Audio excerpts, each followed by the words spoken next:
আপনি আপনার পরিচিত, ওর পরিচিত, হয়তো 50 টাকা চাইতো, হয়তো ভাবছে যে আমার একটা খাবার কিনে দাও। এই হলো ওর সীমাবদ্ধতা ছিল, ওর খাবার, ওর আচার আচরণের, ওর উদ্ভাট, ওর পাগলামি।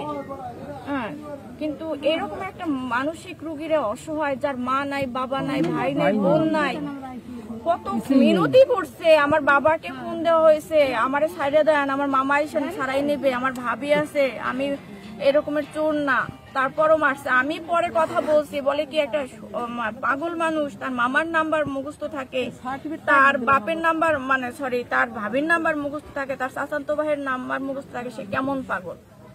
সব পাগল তো একরকমের না। আপনি আপনার সাথে যোগাযোগ করছিলেন কোন সময়?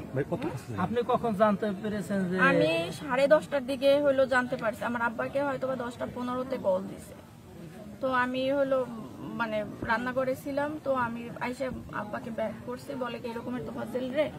আব্বা তো ঠিক মতন বলতে পারতেছিল না, বলতেছে ঢাকা কলেজের। আমি তো ঢাকা কলেজের ফজলুল হক তো নাই। পরে হলো জানি যে ঢাকা ইউনিভার্সিটির। তো আমি ওই নাম্বারে আব্বার থেকে নাম্বার নিয়ে কল দিচ্ছি যে ভাই আপনারা যাকে ধরছেন আমি ওর বোন, কি হয়েছে? তখন ওনারা বুঝছে যে এ নাই বা এ মারা যাবে বা এরকমের। তখন হলো বলতেছে ও এরকম মোবাইল চুরি করছে, আবার মোবাইল চুরি করতে আসছে, আপনারা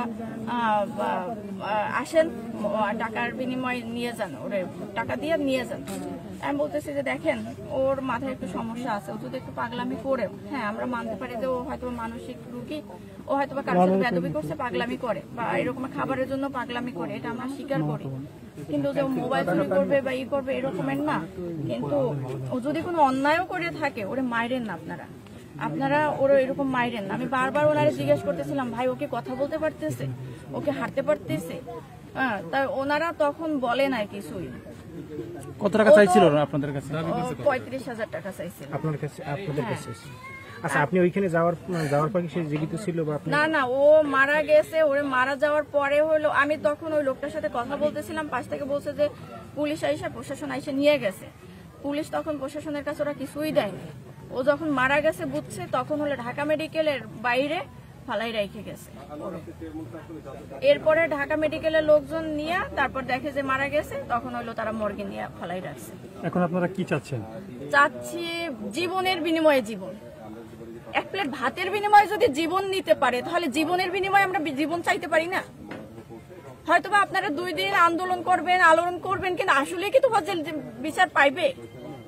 ওর মতো অসহায় একটা মানুষ এইরকম মাইরে ফেলায়, তাহলে আমাদের সমাজে যদি এই বিচারটা না হয়, তাহলে এরকমের তো পথে ঘাটে সবাই মানে পাখি মারার মতো মাইরে ফেলাইবে, পাখি মারার মতো মাইরে ফেলাইবে জনগণের সাথে এরকমের তো মানুষের, তাহলে তো মানুষ ন্যায় অন্যায় বিবেক বলতে সমাজে কিছুই থাকবে না।